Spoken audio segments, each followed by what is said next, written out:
Hey, what's up everybody? Thanks for watching. Now, after my last video, I've got an excellent question about the cones, the zigzagging, like you saw in the previous video. Stuff like this. Now, what is the purpose? Why do we do this?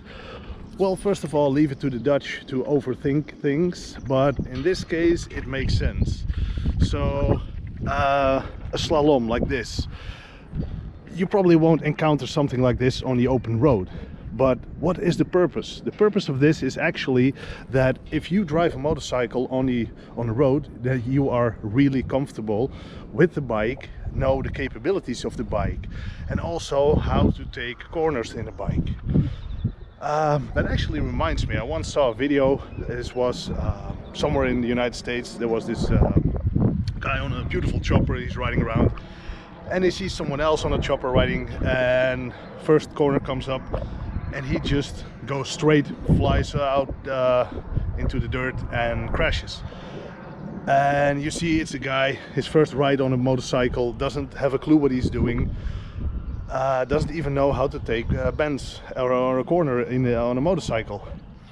I know it depends on which state you live in, the rules. With some states you get it with your regular license, with some you have to do some stuff. Well, in the Netherlands we are a pretty compact country with a lot of traffic, so they expect a little bit more. We have, as you've seen in the videos, we have an emergency stop, we have a precision stop, we have a regular stop, we have a fast slalom, as you can see here. We have a stop where you need to slow down.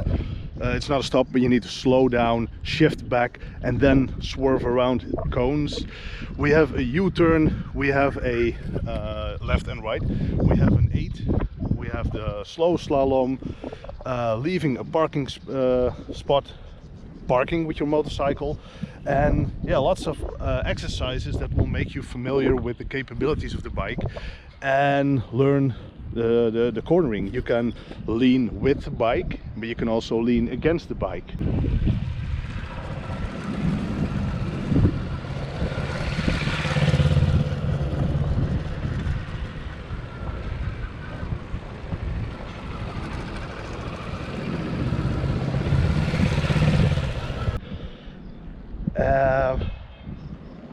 Yeah, again, leave it to the Dutch to overthink things and make certificates and whatnot for everything. But yeah, in this case it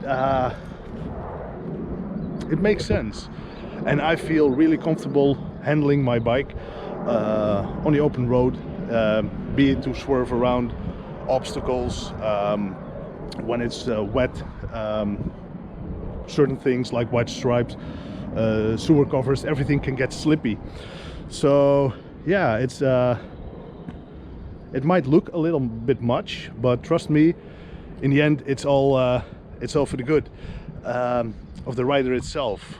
So hey, as always, thanks for watching, and feel free to leave a comment. If you have questions or remarks, please let me know in the comments down below, and I hope I can get back to you. Thanks for watching.